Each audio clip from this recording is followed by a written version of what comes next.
भक्तों सुनिए, चैत्र मास कथा अध्याय 11। इस वीडियो में सुनेंगे राम कथा की आगे की वृत्तांत। रावण का दरबार सजा हुआ था और नृत्य गान चल रहा था। सोने के आसनों पर बैठे सभासद सोने के पात्रों में मद्यपान कर रहे थे।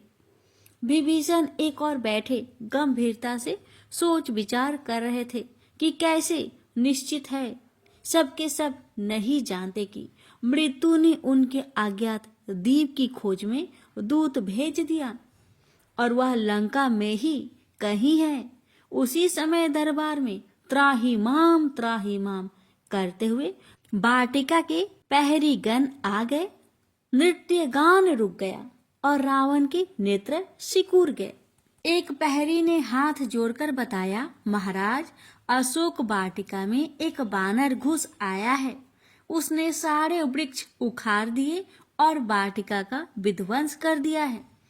इतना ही नहीं, उसने रक्षक दल के योद्धाओं को भी मार डाला है। रावण क्रोध में भरना गया। एक बानर का इतना साहस है कि महाबली रावण की लंका में आकर उत्पात करे। उसने कुछ चुने हुए राक्षस वीरों को भेजकर उस बानर को दंडित करने की आज्ञा दी। योद्धा वहां से चले गए तो नृत्य गान फिर आरंभ हो गया। अभी थोड़ी ही समय बीता था कि दरबार में समाचार आ गया। उस बानर ने उन योद्धाओं को भी मार डाला। मंत्री मल्यवान ने चिंता व्यक्त की। वह कोई साधारण बानर नहीं हो सकता और लंका द्वीप पर बानर का आना शुभ संकेत नहीं। रावण ने उसकी बात अनसुनी करके अपने वीर पुत्र अक्षय कुमार को अशोक वाटिका भेजा तो अपने साथ अनेक राक्षस योद्धाओं को लेकर ऐसे चला जैसे जाते ही उस बानर को मार डालेगा। परंतु रावण तब शोकाकुल हो उठा जब कुछ ही देर में उसे अक्षय कुमार की मृत्यु की सूचना मिली।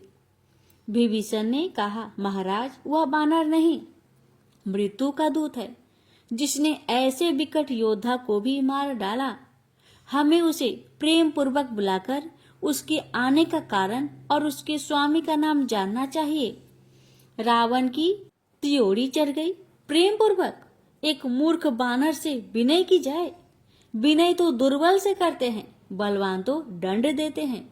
पुत्र मेघनाथ, तुम जाकर उस सठ का बल तो परखो और उसे बंदी बनाकर मेरे सामने लाओ, जीवित ही लाना। इंद्र को भी युद्ध में भय देने वाला वीर मेघनाथ अशोक वाटिका की ओर चल पड़ा। भाई की मृत्यु से उसे शोक और क्रोध था और यदि पिता ने उस बानर को जीवित ही पकड़ लाने का आदेश न दिया होता तो वह उसे वही ढेर पर कच्चा चबा जाता। वाटिका की दशा देखकर तो उसका क्रोध और भी भड़क गया। उसने राक्षस वीरों के छत बिछत शवों को देखा और हनुमान को ललकारा। हनुमान तो आज प्रभु की कृपा से ऐसे गरज रहे थे मानो साक्षात यम ही वाटिका में विचरण कर रहे हो। वे मेघनाथ और उसके साथियों पर विशाल वृक्ष फेंकने लगे। राक्षसों को अपनी पूंछ में लपेटकर घुमाकर भूमि पर दे मारते और प्राण हर लेते। मेघनाथ समझ गया कि उस बानर को समय देना अपनी सेना का विनाश करना है। अतः उसने ब्रह्मपाश का प्रयोग किया। हनुमान पर प्रभु श्री राम का बरदस्त था और वे चाहते तो ब्रह्मपाश को भी काट सकते थे, परंतु ऐसा करके वे ब्रह्मा जी का निरादर नहीं करना चाहते थे। उन्होंने ब्रह्मपाश का प्रहार अपने सीने पर लिया, जिसने उन्हें मूर्छित कर दिया। मेघनाथ उन्हें बांधकर ले चला। राक्षस उसके बल की जय जयकार उठे, मानो उसने मल्ल युद्ध जीत लिया हो।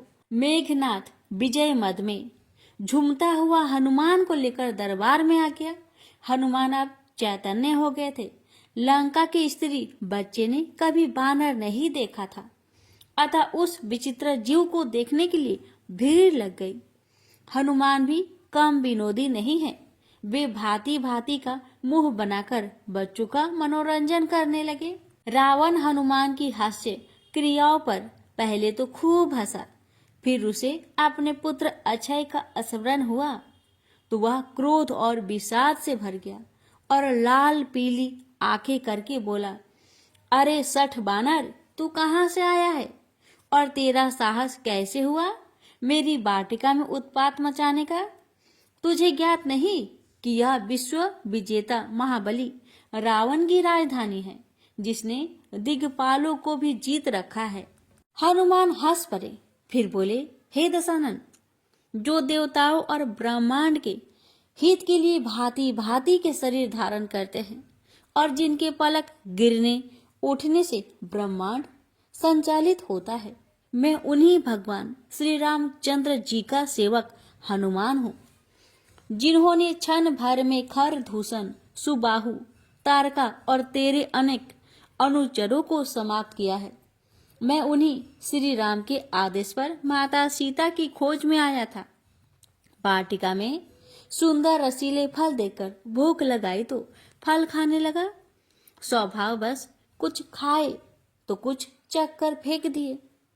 तेरे मूर्ख अनुचर अकारण मुझसे झगड़ बैठे।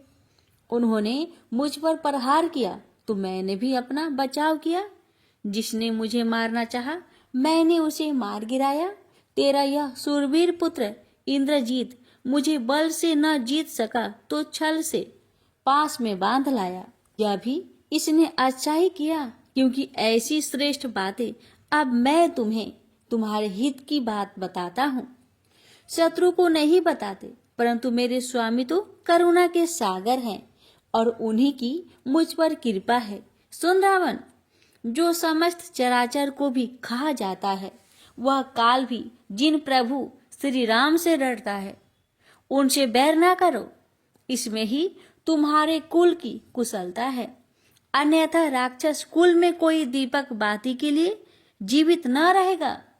यदि अपने कुल और समाज का हित चाहते हो तो प्रेम पूर्वक जानकी जी को उन्हें सौंपकर अभय प्रदान प्राप्त करो। महर्षि पुलस्त्य की इस उज्जवल कुल में तुम कुलद्रोही होकर कलंक ना लगाओ। हनुमान का परिचय और उद्देश्य सुनकर दशानन भन्ना गया और सिंहासन छोड़कर राक्षसों को तत्काल उन्हें मार डालने का आदेश दिया। तब विभीषण ने बीच में आकर कहा, महाराज, दूत को मारना नहीं चाहिए। यह नीति विरुद्ध और अपयश देने वाला कार्य है। कुछ मंत्रियों ने भी विभीषण का समर्थन किया। रावण ने उनकी यह बात तो मान ली, परंतु वह हनुमान की वाणी से कोपित था, क्योंकि उसकी दृष्टि में हनुमान उसे कायरता का पाठ पढ़ा रहे थे। उस तपस्वी राम का गुणगान करके उसके बल और पराक्रम को गौण कर रहे थे। रावण ने आदेश दिया, हनुमान का अंग भंग करके उसके स्वामी के पास भेज दिया जाए। वानर को अपनी पूंछ से विशेष प्रेम होता है, अतः इसकी पूंछ में आग लगा दी जाए। इसकी पूंछ में ढेर सारा कपड़ा बांधो और उसे तेल में भिगोकर अग्नि प्रज्वलित कर दो। राक्षस दौड़कर फटे पुराने वस्त्र लाने लगे और हनुमान की पूंछ से लपेटने लगे। हनुमान को कौतुक सूझा और वे अपनी पूंछ बढ़ाने लगे। रावण के सेवक थक गए, परंतु पूंछ पर लपेटा जाने वाला कपड़ा कम पड़ने लगा। तब तेल डालकर आग लगा दी गई। हनुमान ने अपनी पूंछ में लगी उस प्रचंड अग्नि से पहले दरबार के स्वर्ण स्तंभों को जलाया। उस तापमान से स्वर्ण पिघलने लगा और देखते ही देखते आग भड़क उठी। सभासद चीखते हुए प्राण बचाकर दरबार से भागे। रावण भी भागा, वह गलती कर बैठा था। हनुमान कुदुक कर समीप के महल पर जा चढ़े और उसे भी अग्निमय कर दिया। एक महल से दूसरे महल पर कूदते हुए विभीषण के महल को छोड़कर उन्होंने सारी नगरी में भयानक अग्निकांड कर दिया। लंका में चारों ओर चीख पुकार मची थी। राक्षस घरों से निकलकर सुरक्षित स्थान खोज रहे थे। रावण भी अपने कुल सहित जलती हुई लंका को असहाय होकर देख रहा था और अपने निर्णय पर पछता रहा था। हनुमान ने परकोटे को भी आग दिखाकर समुद्र में छलांग लगा दी और अपनी पूंछ की आग बुझाई। आकाश को छूती अग्नि लपटों से लंका नगरी पिघलकर समुद्र में ही बही जा रही थी। हनुमान वहां से लौटकर अशोक वाटिका पहुंचे तो सीता जी उन्हें सकुशल देखकर हर्ष से भर उठी। उन्हें हनुमान की बड़ी चिंता हो रही थी, पर उन्होंने जब हनुमान का कारनामा सुना और धू धू करके जलती लंका को देखा तो मन में विश्वास हो गया कि श्री राम के सेवक साधारण बानर नहीं है। सीता को अभी तक शंका थी कि ऐसे विकट राक्षसों से बानर कैसे लड़ सकेंगे, परंतु हनुमान ने दिखा दिया कि श्री राम की कृपा से क्या नहीं हो सकता। सीता जी ने हनुमान को ढेरों आशीष दिए। फिर हनुमान ने जानकी जी से जाने की आज्ञा मांगी। उन्होंने सीता जी से कोई पहचान चिन्ह देने की विनय की, जिससे प्रभु को दिखाकर विश्वास दिला सके कि उनके सेवक ने कार्य संपन्न कर दिया। सीता जी ने अपनी चूड़ामणि उतारकर हनुमान को दे दी और सजल नेत्रों से कहा, हे पवन पुत्र, रघुबीर जी से मेरा प्रणाम निवेदन करना और कहना, हे प्रभु, यद्यपि आप सभी कामनाओं से रहित है, परंतु दीन दुखियों पर दया आपका स्वभाव है। हे रघुबीर, मुझे दीन पर भी दया करे और मेरा संकट दूर करे। दुष्ट रावण मुझे नित्य मानसिक प्रार्थना देता है। हे करुणा सागर, यदि 1 माह में आप नहीं आए तो मुझे जीवित ना पाएंगे। अभी तक इसी आशा और विश्वास से प्राणों की डोर पकड़े हुए हूँ कि मेरे स्वामी मेरी पीड़ा अवश्य ही दूर करेंगे। हनुमान ने श्री राम के अपरिमित बल और पराक्रम का गुणगान करके सीता जी को सत्वाना दी और कहा, माते, अब संकट तो रावण पर आ रहा है। यदि उस मंद बुद्धि को श्री राम के तुच्छ सेवक का यह अग्निकांड भी सीख नहीं दे सकता तो निश्चय ही उसे प्रभु के बाणों से प्राण त्यागने होंगे। सीता जी को भली भांति समझाकर हनुमान जी सेमरू पर्वत पर आए और जय सिया राम का घोष करके समुद्र के ऊपर उड़ चले। पीछे उनके बल के प्रभाव से सेमरू पर्वत कई हाथ नीचे धंस गया तो ऐसा लगा कि लंका दीप ही नष्ट हो जाएगी। तीव्र गड़गड़ाहट के साथ दीप हिल गया था। रावण भूमि पर गिर गया और खिसियाकर खड़ा होने का प्रयास कर रहा था। इस बानर ने तो आज उसे सब प्रकार से अपमानित ही किया।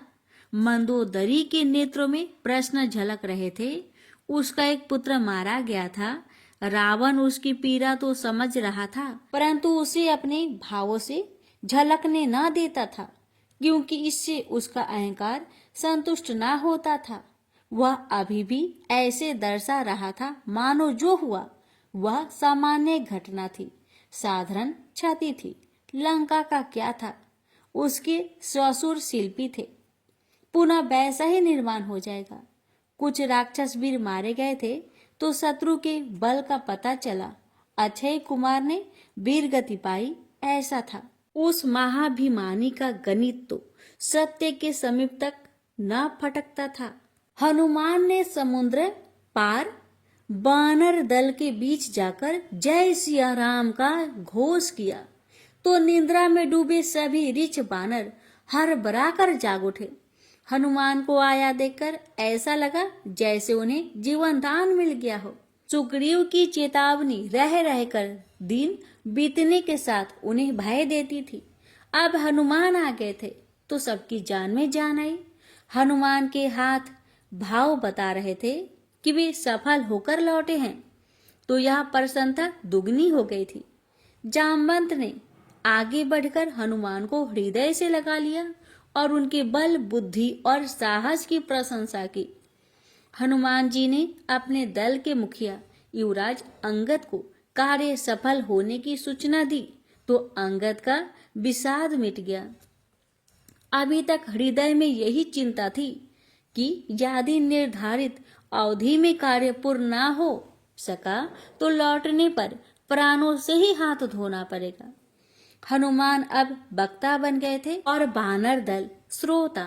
हनुमान उन सबको अपना यात्रा वृत्तांत सुना रहे थे।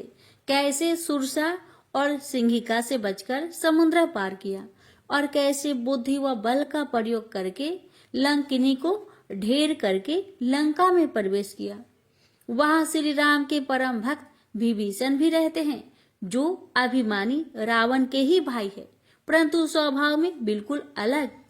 वे राम चर्चा में बड़े निपुण हैं। फिर कैसे सीता जी से भेंट हुई और कैसे उन्होंने लंका को स्वाहा कर दिया। हनुमान जी उत्साह पूर्वक यह सब वृत्तांत कहते रहे। उनकी उत्साहित वाणी से संपाति की निद्रा में व्यवधान हुआ तो वह बाहर आया और उसने प्रसन्नता प्रकट करते हुए कहा, काम तब पूरा मानना चाहिए जब उसका लाभ जिसका कार्य है उस तक जा पहुंचे। तुम आनंद कर रहे हो और प्रभु वहां विकल होंगे।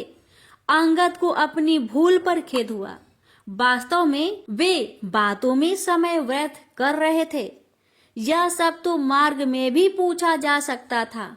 उसने तत्काल सबको कुछ करने का आदेश दिया तो सब वहां से चल पड़े। मार्ग में मधुबन पड़ा तो अंगद के कहने पर बानर फल खाने लगे।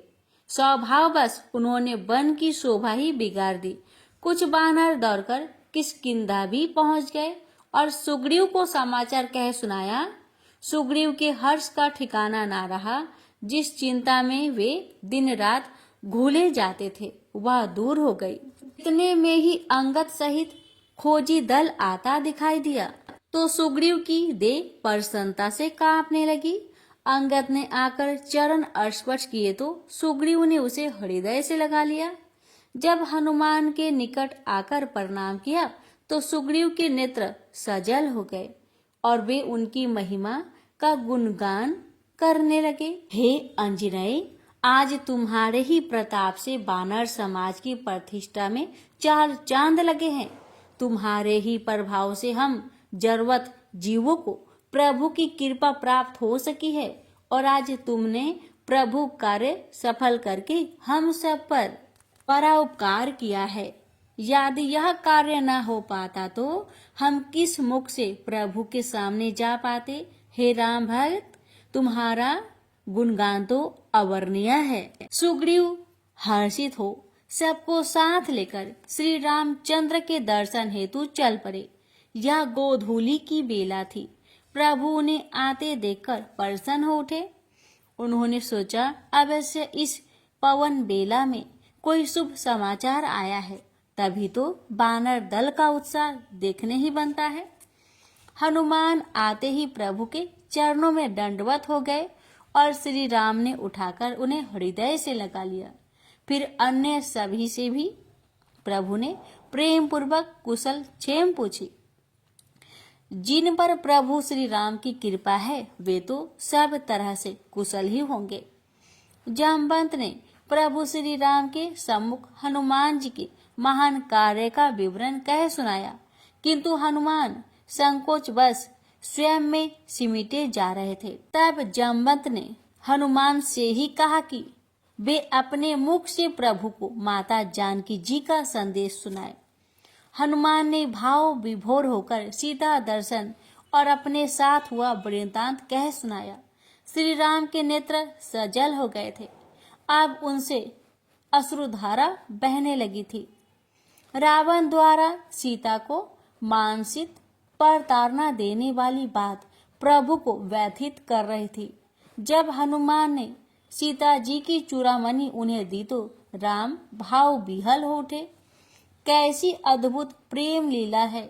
हनुमान ने विहल होकर श्री राम को सीता जी की व्यथा कह सुनाई। हे प्रभु, माता सीता के संकट का वर्णन नहीं किया जा सकता। वे दिन रात क्रूर और कुरूप राक्षसियों से घिरी रहती है, जो उन्हें रावण का आदेश पर त्रास देती है। एक त्रिजटा अवश्य है जो उन्हें पुत्रीवत स्नेह करती है। हे नाथ, माता जानकी भले ही वह अकेली है, परंतु आपके विश्वास का बल उनमें इतना प्रबल है कि वे रावण को धिक्कारती है और उसे उसके कुकृत्यों पर अपमानित करती है। हे दयानिधि, वह दुष्ट उनके समक्ष लज्जित होता है, परंतु उसका अभिमान उसे लज्जा का अनुभव नहीं होने देता है। श्री राम भाव विह्वल हो गए और बार बार हनुमान को हृदय से लगाते हुए बोले, हे हनुमान, तुम्हारे समान मेरी हितैषी इस संसार में अन्य कोई नहीं है। तुमसे मैं कभी ऊरीन नहीं हो सकता। तुम्हें संसार की सब निधियां देकर भी मैं तुमसे ऊरीन नहीं हो सकता। मैं तुम्हें क्या दूं? जो तुम कहो सो दूं। हनुमान को क्या चाहिए? जो प्रभु ने विचार दिया वह सभी प्राय है। कृपा निधान का तो विचार ही सर्व सुख देने वाला है। हनुमान जी राम के चरणों में नत है और राम उन्हें बार बार उठाते हैं और वे प्रेम से विह्वल होकर चरण नहीं छोड़ रहे। बानर समाज पुलकित है। आज हनुमान ने अपने प्रताप से जगदीश्वर को प्रसन्न कर लिया। राम अपने परम भक्त को इच्छित वर मांगने को कह रहे थे, पर हनुमान नहीं मांग रहे थे। क्या मांगे? प्रभु का कर कमल सिर पर है तो मांगने को शेष क्या रह जाता है। रामलोक व्यवहार के मार्ग पर है। देने का संकल्प करके उसे प्रत्यक्ष में देने से ही दान की महिमा होती है। मन में विचार कर भी प्रभु सब दे सकते हैं, परंतु इससे लोक व्यवहार संतुष्ट नहीं होता। उन्होंने हनुमान को बार बार कुछ मांग लेने की बात कही। हनुमान करवध होकर बोले, हे करुणा निधान, मैं जरजीव बानर ऐसा क्या मांगू जो आपकी कृपा होते ही मुझे प्राप्त नहीं हो गया। फिर भी हे नाथ, आपकी आज्ञा टाली नहीं जा सकती। प्रभु, मुझे आप अपनी वह निश्चल भक्ति देने की कृपा करें जो संतों को अत्यंत सुख देने वाली है। हनुमान ने प्रभु से प्रभु को ही मांग लिया सदैव के लिए। श्री राम ने एम मस्तु कहा और हनुमान के हृदय में स्थिर हो गए। इस आनंद की कोई सीमा नहीं थी। हनुमान निश्चल भक्ति के दुर्लभ बानर मुनि हो गए। राम ने सुग्रीव से कहा, हे मित्र, अब हमें विलंब नहीं करना चाहिए। सीता ने जो समय सीमा दी है वह सुनने में अवश्य निश्चिंत करती है, परंतु वास्तव में वह प्रतिक्षण चिंतित कर रही है। लक्ष्य निश्चित होते ही पुरुषार्थी को उस पर क्रियातम हो जाना चाहिए। यही सब तो संगपाती ने भी कहा था कि उनके पास बातें बनाने का समय नहीं है। सुग्रीव ने आदेश का पालन किया और कुशल सेना नायक की भांति सभी ऋच बानरों को जगत कल्याण हेतु महासमर में उतरने का आदेश दे दिया। बानर प्रसन्न हो गए कि अब वे भी रणभूमि में अपना प्रताप दिखाएंगे। जिस प्रकार हनुमान ने लंका में अपने बल बुद्धि से प्रभु की मान बढ़ाई कि वैसे ही वे भी युद्ध में करेंगे। व्यक्तिगत श्रेय किसे प्रिय नहीं है, यद्यपि हनुमान का किया बानर समाज का किया है, परंतु नितांत व्यक्तिगत कार्य भी लोक व्यवहार में श्रेष्ठकर है। दूर दूर के वनों से आए भिन्न भिन्न बानर दलों के युद्धपति सुग्रीव के आदेश पर सेना सजाने लगे। देवतागण आज प्रसन्न है। सृष्टि के इतिहास का यह पहला ऐसा युद्ध होगा जो प्रभु के नेतृत्व में बानर और ऋच समाज लड़ेंगे। वन के सिंह उदास है कि प्रभु ने उन्हें इस योग्य न समझा। प्रभु आज्ञा देते तो सिंह समाज क्षण भर में युद्ध जीत लेता। उनके समाज युद्ध प्रिय संसार में और कौन है। एक वृद्ध सिंह ने समझाया, मूर्खो, इसी अभिमान के कारण तो यह प्रतिष्ठा तुम्हें न मिल सके। प्रभु को अभिमानी पसंद नहीं है, उन्हें तो निष्कपट सहायक चाहिए। हनुमान की भांति जो समर्थ होते हुए भी प्रभु की कृपा को ही श्रेय देते हैं और अपने बल को प्रभु का बल कहते हैं। बात छोटी थी परंतु बड़े महत्व की थी। श्री राम की लीला में इसका महत्व और भी बढ़ जाता है। श्री राम अकेले भी रावण के लिए पर्याप्त थे, परंतु वे संसार को संदेश दे रहे थे कि जीव जगत परस्पर सामुदायिक संयोग पर आधारित होना चाहिए। एक नन्ही चींटी भी महत्वपूर्ण है। राम अयोध्या के उस कुल के राजा हैं जिसकी सेना को देवता भी परास्त नहीं कर सकते। रावण की तो बिसात क्या है, परंतु राम ने उस सेना नायक को तो संदेश भी नहीं भेजा जो निश्चित नंदीग्राम में साधुवत बैठा, उनकी कुशलता के सिवा कुछ नहीं चाहता। यदि उसे आज्ञा हो जाए तो प्रलय आ जाए। भारत का राम के प्रति प्रेम रावण जैसे शत्रु के लिए विनाशक है। राम ने अपने राजसी महत्व को सामने रखा ही नहीं है। वे तो उस विशाल शैल श्रृंखला में टिड्डी दल की भांति फैले कपिदल को ही त्रेता का श्रेय दे रहे हैं। वानरों का उत्साह देखने ही बनता है। कुछ तो अभ्यास भी कर रहे थे, परस्पर शक्ति परीक्षण कर रहे थे। वे अपने स्वभाव को कहाँ ले जाए। और फिर प्रभु का कारज है। श्री राम उन वन्य जीवों की भावना के प्रेरक है। उनकी ही कृपा का बल सब में समा गया है। साधारण मनुष्य भी किसी शुभ कार्य के लिए निकलता है तो प्राकृतिक के समस्त तत्व सक्रिय हो जाते हैं। यहाँ तो स्वयं सृष्टि के सृजनहार अभिमान चला रहे हैं। प्रकृति भी सक्रिय हो गई। अशोक वाटिका में बैठी सीता जी को राम के प्रस्थान की पद पाद सुनाई दे रही थी। त्रिजटा हड़बड़ा कर जाग गई और भयाकुल होकर सीता की ओर देख रही थी जो आज प्रसन्नचित थी। त्रिजटा ने सपना देखा कि असंख्य बानर लंका में घुसे हैं। एक बानर ने लंका राख कर दी, असंख्य तो दीप को ही जलमग्न कर देंगे। वह चिंतातुर होकर सीता को अपना स्वप्न सुना रही थी और सीता मुस्कुरा रही थी। त्रिजटे, यह स्वप्न नहीं सत्य है। वह देख, आज पहली बार वाटिका में कोयल कुहकी है। चिड़िया की इस चहचहाट में आज निर्भयता है। यह रघुवीर के धनुष की डोर से निकली तरंगे का प्रभाव है। आज दशानन भी अपना नित्य कर्म भूल गया लगता है। अभी तक नहीं आया। आज पहली बार मैं उसकी प्रतीक्षा कर रही हूँ।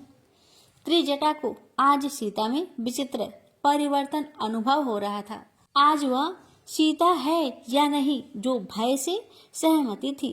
रावण के आने की आशंका भर से विलाप करती थी। अब इस लंका का भला नहीं, सीता के मुख पर आया संतोष लंका के असंतोष का कारण बनेगा। रावण भी आज सहज नहीं था। अशोक वाटिका जाना उसका नित्य कर्म था, परंतु कोई बात नहीं जो आज रोक रही थी। पिछली रात्रि की स्मृतियां रावण को असहज कर रही थी। उसकी रानी मंदोदरी का मातृत्व विचलित कर रहा था। वह अभिमान से भरा था तो पुत्र वियोग की पीड़ा उसे नहीं सताती, परंतु मंदोदरी क्या करे। सबके सामने तो नहीं रो सकी, परंतु क्या घर में भी नहीं रो सकती। उसका पुत्र अक्षय मारा गया। उसके अनेक पुत्र हैं। रावण को एक के मर जाने से अंतर नहीं पड़ता, किंतु मंदोदरी को पड़ता है। वह माता है। रावण उसे रोने भी नहीं देता। अक्षय ने वीरगति पाई है, यही उसका अभिमान है। मंदोदरी को उसकी द्रुतियों ने नगर भर की बातें बताई थी। सब नगरवासी महाराज रावण को दोष दे रहे थे कि उनके ही पाप के कारण लंका विपत्ति में थी। एक बानर ने कुछ ही घड़ी में लंका में वैधव को प्रवेश कर दिया था।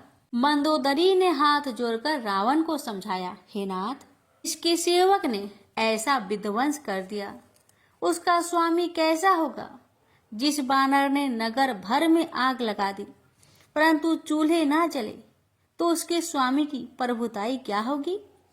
सीता इस कुल का काल है, इसमें संदेह नहीं। श्री राम ने खर दूषण को मारा, तभी उसके बाण का प्रभाव जान लेना चाहिए था।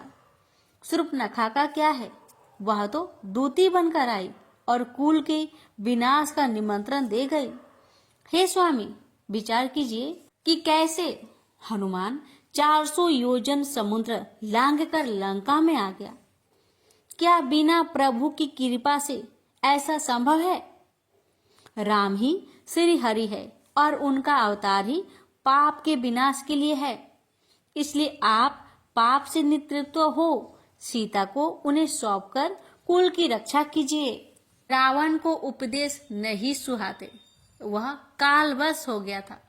तभी तो ब्रह्मा के वरदान पर भी मनन नहीं कर रहा था। नर और बानर आज दोनों साथ है, फिर कल्याण कैसे हो? बुद्धि भी ऐसी ही विपत्ति काल में साथ नहीं देती। 14 शस्त्र पढ़े हैं रावण ने, उसके जैसा ज्ञानी कोई नहीं, परंतु आज वह सब विस्मृत हो चुका है। उसने मंदोदरी को धमकाकर चुप करा दिया और बेमन से अशोक वाटिका जा पहुंचा। आज उसके अनुचर भयभीत क्यों हैं? वाटिका में कलरौल क्यों है? भूमि हर्ष से क्यों भर रही है? अरे आज सीता भी भयहीन है। क्या ये सब अपशकुन है? रावण ने सीता की ओर देखा, जो उसे देखते ही भय से सिमट जाती थी, आज भयहीन है। अभिमानी रावण फिर भी अभिमान पूर्वक बोला, सीते, यह ना समझ कि कल जो उस बानर ने किया वह पुनः होगा। वह छल से लंका में प्रवेश कर गया था, अब कोई द्वीप के तट तक भी नहीं आ सकता।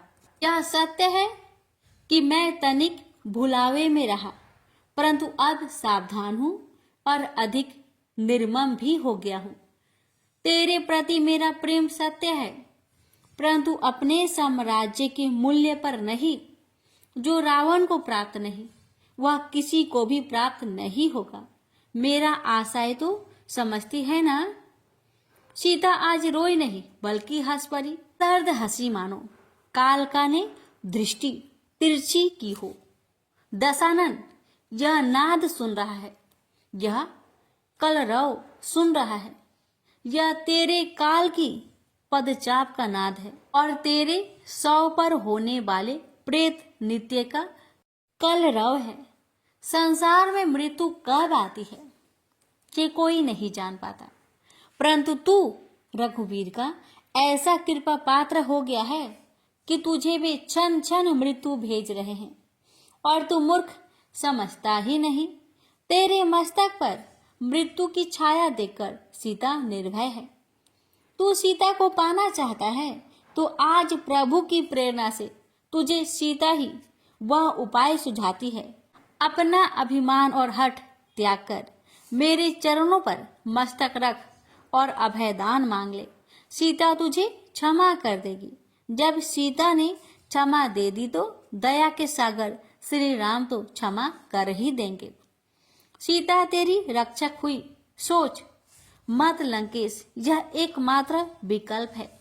रावण दांत किटकिटाने लगा। सीते धिक्कारती तो नित्य थी, परंतु आज उसकी हंसी में विष था। शब्द तीक्ष्ण बाण हो रहे थे। रावण का हाथ खड्ग की ओर तो बढ़ता था, परंतु रुक जाता था। ये तो घोर पराजय होगी। उसकी विकलता मंदोदरी ने भाप ली तो वह रावण को समझाने का अंतिम प्रयास करने लगी। हे स्वामी, काम, क्रोध, मद और लोभ ये 4 नरक के द्वार है। इनसे विमुख होकर उन श्री राम की शरण पकड़िए जिनकी कृपा से सुग्रीव भी राजा हुआ है। रावण से ऐसा अपमान भी नहीं सहा जाता। उसका हाथ खड्ग की ओर बढ़ता है, परंतु स्त्री को मारना भी तो अपश्य ही है। वह जैसा भान्या हुआ आया था वैसा ही लौट गया। वहां से वह दरबार में चला गया। दरबार में भी वैसी रंगत नहीं थी जो नित्य होती थी। सभासदों में विचित्र सी व्याकुलता थी। संभवतः कल के अग्निकांड का प्रभाव था। नृत्यांगना और बाह कुशल भी मौन बैठे थे। रावण ने सबको बारी बारी से देखा और अंततः दृष्टि विभीषण पर टिका दी। वह अभी भी निश्चिंत और शांत कैसे? साम्राज्य पर संकट आ गया था और वह माला फेर रहा था। विभीषण ने रावण को अपनी ओर लखते पाया तो हाथ जोड़कर प्रणाम किया और कुछ कहने की अनुमति मांगी। रावण ने जानकर भी क्या कहेगा, अनुमति दे दी। इस मौन को भी तो तोड़ना था जो उसके पराक्रम पर प्रश्न चिन्ह बन बैठा था। विभीषण की जीवा पर मानो सरस्वती बैठ गई थी। यह श्री राम की प्रेरणा थी। वे उनके माध्यमों से रावण के पांडित्य को जागृत करना चाहते हैं। वह तामसी है, अभिमानी है, परंतु प्रभु उसे श्रेष्ठ पंडित होने का अवसर देना चाहते हैं। यही तो उनके जगदीश्वर होने का प्रमाण है। वे सृष्टि को उस प्रत्येक वस्तु से सज्जित रखना चाहते हैं जो आदित्य है। रावण उनमें से एक है, आदित्य है। उसके जैसा कृपाधीश कोई नहीं है। श्री राम के अतिरिक्त कौन जानता है कि वह क्या चाहता है? विभीषण वह कहना चाहते हैं जो कृपा के सागर श्री राम करना चाहते हैं। श्री राम रावण की विधता को जन कल्याण की ओर दिशा देने की इच्छुक है। रावण सर्व विद्याओं से संपन्न है और उसे उद्धार की शीघ्रता है। उसने सरल मार्ग पकड़ लिया था। उसने जगदीश्वर से शत्रुता ले ली थी। वह लोक व्यवहार के फेर में नहीं पड़ना चाहता था। वह कर्म और कर्तव्य से भाग रहा था। उसे परम पद चाहिए, परंतु छोटे रास्ते से, यही उसका हठ था। श्री राम अपने इस घनिष्ठ शत्रु को लोक उपयोगी बनाना चाहते हैं। विभीषण उसी प्रेरणा से उठ खड़े हुए। यह देखकर मल्यवान प्रसन्न है। हे राक्षस शिरोमणि, यश का मार्ग सुकर्म से भी प्रशस्त होता है।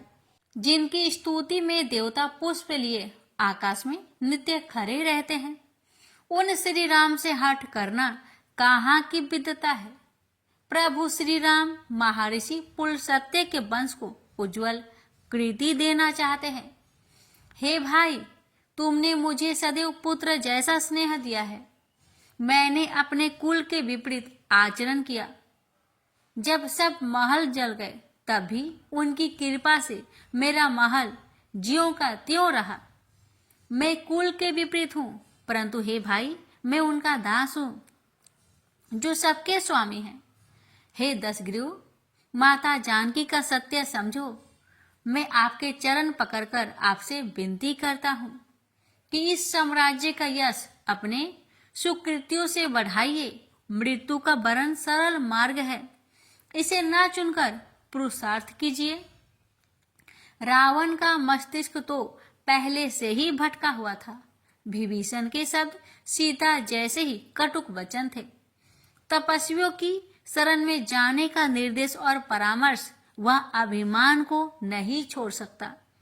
उसके दृढ़ रक्तमयी हो गई। मल्यवान ने भी विभीषण का समर्थन कर दिया।